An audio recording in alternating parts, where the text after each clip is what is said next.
Hey, welcome back to In the Kitchen with Father Larry. Thanks for being here again. For me, cooking at its most basic is about transformation. And that's part of, for me at least, the spirituality of cooking. Taking the good things of God's creation and combining them, working with them, doing something to them to transform them into something completely different but wonderful. For me, cooking is always about participating in the work of creation.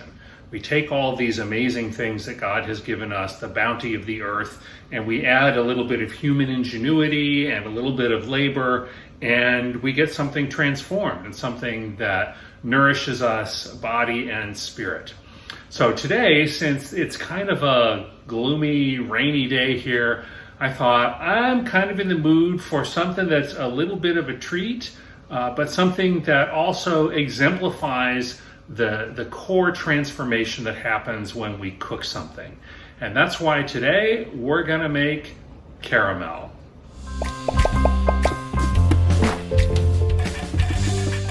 Okay, so I said caramel, and that's what it is. It's not Carmel. Carmel is a city in California or in Westchester County in New York. It is a mountain in the Middle East. Caramel, 3 syllables. If you insist on calling it Carmel, I'm not sure we can be friends anymore. It's caramel, and that's what we are making. So the essence of caramel is burned sugar. If you ever go to a restaurant and order for dessert a crème brûlée, that means a burned cream, where they put sugar on the top and then blowtorch it to burn the sugar, to caramelize it.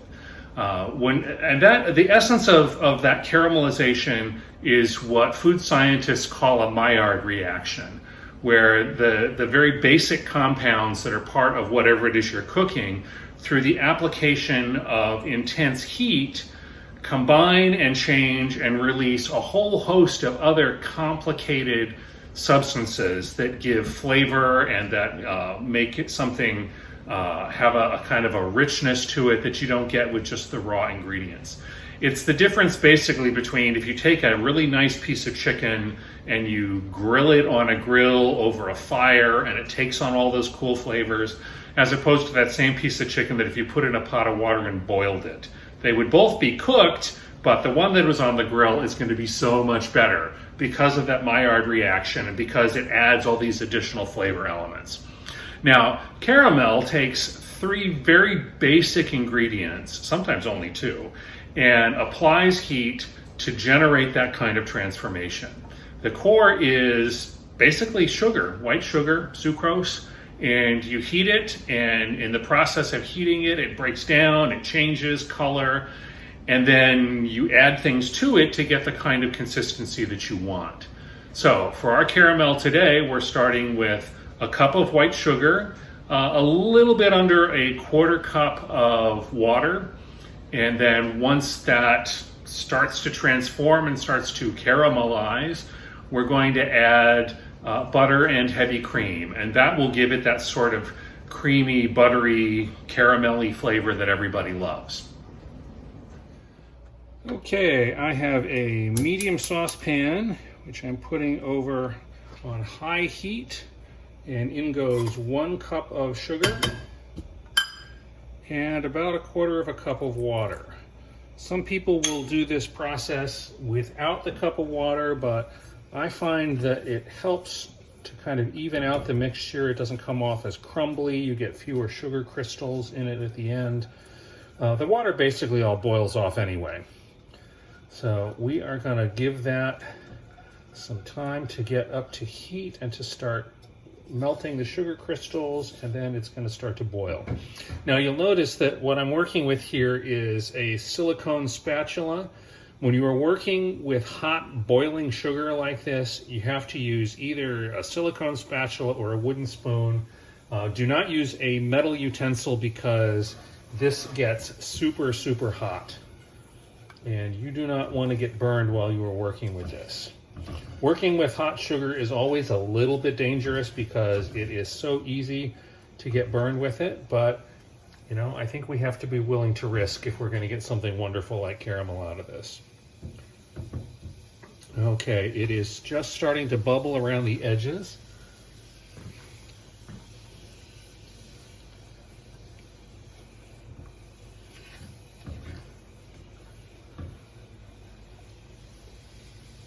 Some recipes have you add a little bit of corn syrup to the mixture to kind of cut down on the crystallization. I don't think that's strictly necessary.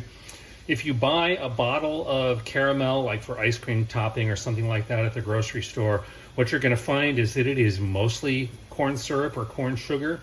That's because it's cheap, but I like using good old sucrose. Okay, it is starting to come up to a boil. I'm going to swirl it a little bit.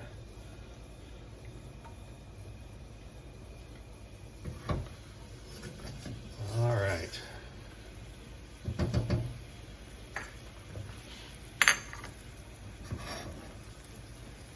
I'm going to turn that flame down just a little bit. That is really hot.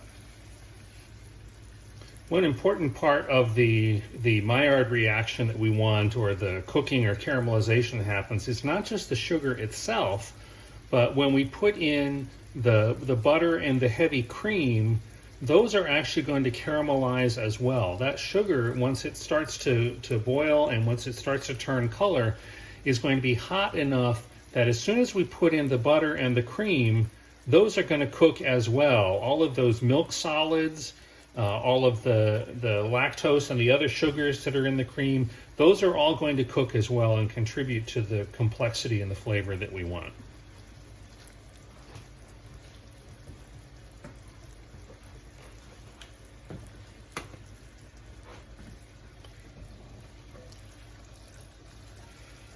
Okay, you can see it's starting to get a little bit thicker. That means that the water that we put in to start with has started to cook off.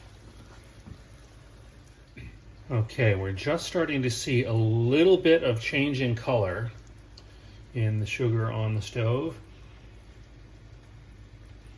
Usually once it starts to caramelize and to turn yellowish and then brown, it doesn't happen evenly through the whole mixture at once. You'll see it'll be in spots or around the edges, but we'll swirl the pan a little bit to keep that evenly caramelized.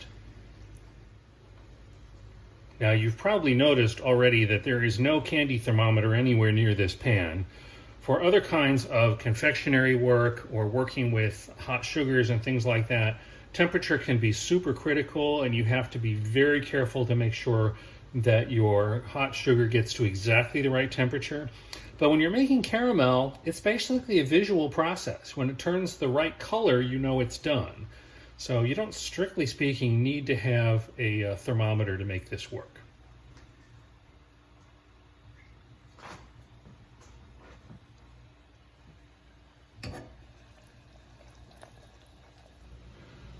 Okay, definitely starting to see some yellowish amber tones coming.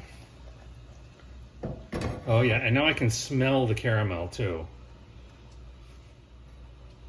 Some people recommend that you cook your caramel until it gets to kind of a coppery color. It really depends on how strong you want the flavor. If you let it get particularly dark, your caramel can have an almost smoky flavor to it. Ah, look at that. We are very close now. Very close. Okay, we're seeing a little bit of smoke come off the top. That means that it is done. So turn the flame down, way down.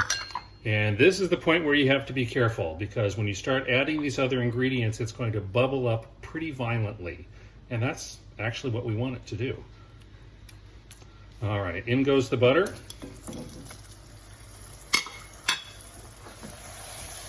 Oh yeah, look at that.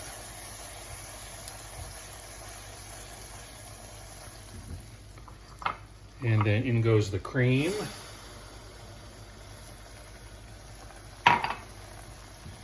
Turn the flame off.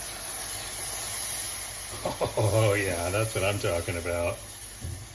Okay, keep your hands away from the steam. Okay, at this point I'm going to add a little bit of sea salt.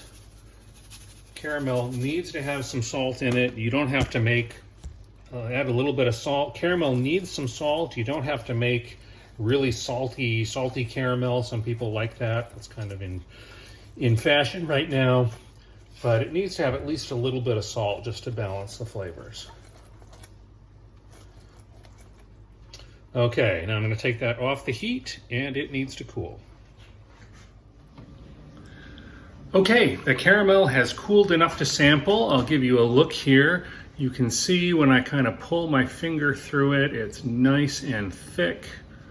You know, this is just crying out for some vanilla ice cream. But I'm just going to taste it as it is. Oh yeah. Oh, that is perfect.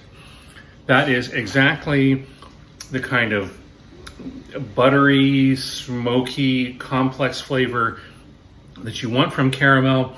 It is so much better than anything you can buy in a can or a jar in the store. And you know, you can make it in 5 or 10 minutes. It's really easy.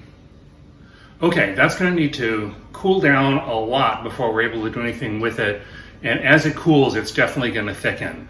Once it's cool enough that you can handle it safely, put it in a glass jar and keep it in the refrigerator so you always have it ready. Once you've got it, you can use it over ice cream, you can use it over cake, you can dip fruit into it, which turns fruit from a healthy snack into candy.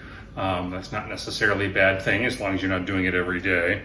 But once you have caramel around, you're making a fancy espresso drink and you want to add a little bit of that caramel magic that they love at the coffee shops, you've got it on hand.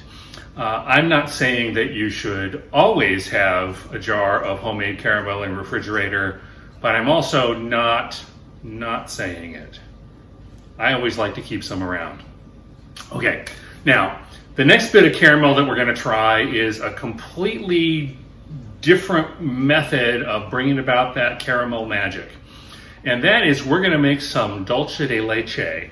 If you've ever lived in anywhere in the Southwest, if you have friends from Latin America, they will tell you all about dulce de leche. I've been living in Texas for the past 4 years, and so it's kind of part of the culture down there. Dulce de leche is basically sweetened condensed milk that's been cooked down and caramelized. I'm going to start with sweetened condensed milk. It is actually possible to start just with whole milk and sugar and make your own, but if you start with sweetened condensed milk, you're halfway there right at the beginning. There are multiple techniques for making dulce de leche. If you happen to have a 80-year-old abuela with lots of time on her hands, she will sometimes just make it on the top of the stove in a saucepan by putting in the milk and the sugar and just stirring it constantly for about an hour and a half. You can also make dulce de leche in your crock pot or slow cooker. And the way you do that is you put the cans of sweetened condensed milk in the slow cooker with water and you turn it on high for about 8 hours. You can also do it on the stove by putting those cans of sweetened condensed milk in a pot of water and leaving them to simmer on the stove for about 3 hours. I'm going to take a shorter method by putting them in an Instant Pot computerized pressure cooker, and that should give us the finished product in only about 45 minutes. Now, a word about safety here because I'm not insured and so no liability or anything like that. Every can of sweetened condensed milk that you get says, do not heat in can. And that is because when you heat something in a can, it becomes pressurized. And there have been stories, and I believe them, of cans of sweetened condensed milk exploding on people. I think that people have been doing this for enough years that if you're reasonably careful, you'll be fine, but don't say I didn't warn you. I think the risk in particular is that once you take the cans of sweetened condensed milk out of whatever heating method you're using, if you don't let them cool down completely, when you open the cans, because of the heat and the pressure differential, it is going to spray hot caramel everywhere. So if you're using one of these methods of heating it in the can, make sure that it's cooled completely before you try and open the can. I know it's hard to wait, but be patient. You don't want to hurt yourself. There is also a method you can use to make dulce de leche that involves putting the sweetened condensed milk in a pie pan, in the oven, in a bath of water, and baking it. That is also legitimate. You can find instructions for doing that. The Googles will help you locate those. But I'm going to try the fast method using the computerized instant pot pressure cooker. So let's see how that works. Okay, you can see we've got the cans in the interior pot. We've got water almost up to the top of the cans. And I'm gonna pop the lid on and make sure it's set to seal. And then it's gonna go on manual or high pressure for 45 minutes.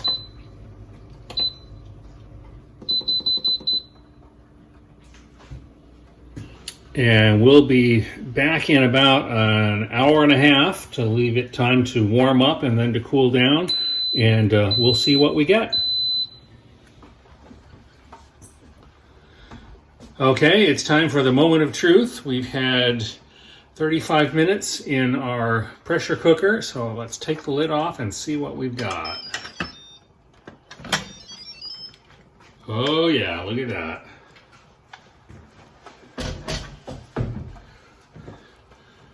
All right. Contrary to what my friend Wayne kept saying, there was no earth-shattering kaboom. Our cans are still intact, so I'm going to take them out and put them on a towel on the countertop to let them cool down.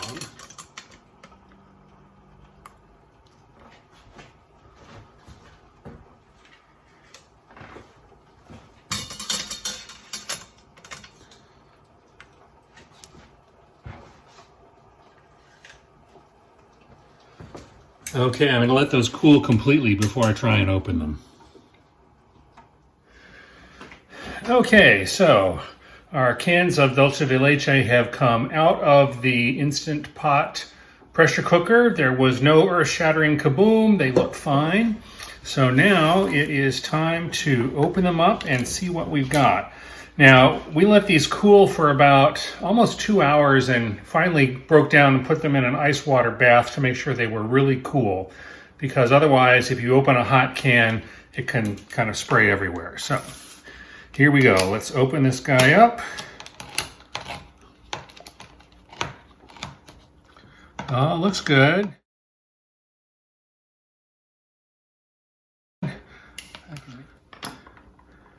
Oh, look at that. Oh, that is so perfect. Now, we just want to make sure there aren't any metal shards. All right, now we come to the ultimate goal of today's exercise, and that is a Banoffee pie. And this is a pie that was invented in Sussex, England in 1971. And Banoffee is a portmanteau, or a word that combines two other words, banana and toffee. So we are going to spoon the dulce de leche into a graham cracker crust. Oh, look at that. That is so awesome. I like it.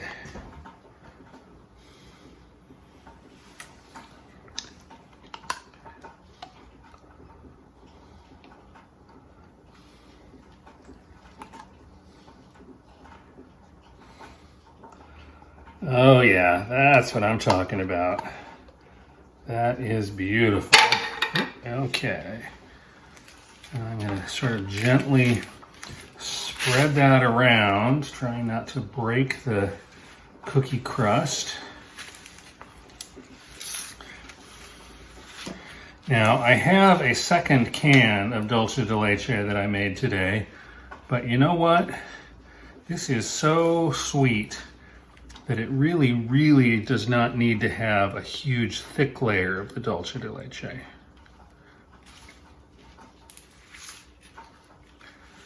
Get that relatively even.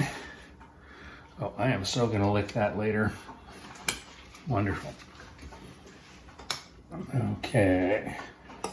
And now, some banana slices go on top of the layer of caramel.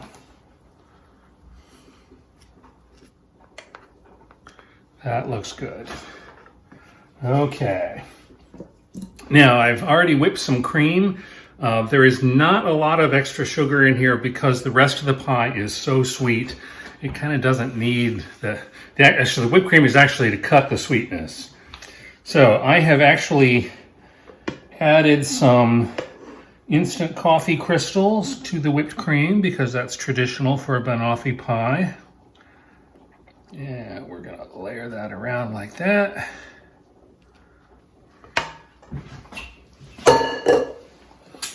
All right, and just to send it completely over the top,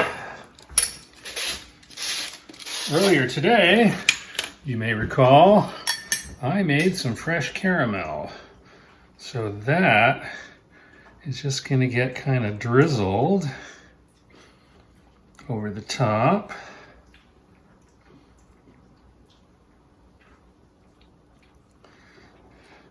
It's a little thick in places. That just means that's going to be my piece. Okay, that would have drizzled a little more neatly if I'd heated it up, but you know, I'm in a hurry, so I didn't do that. Okay, there's our banoffee pie. That is going to go into the refrigerator for a couple hours to get cooled down, and then we'll slice it and let you know how it goes. Okay, so after a couple hours in the fridge, the banoffee pie is done. I just want to show you what it looks like with the slice cut out. Check that out. You've got the dulce de leche on the bottom, the bananas, the coffee whipped cream, and caramel on the top. That looks terrific. I have cut out a slice for myself, and it's time to give it a sample.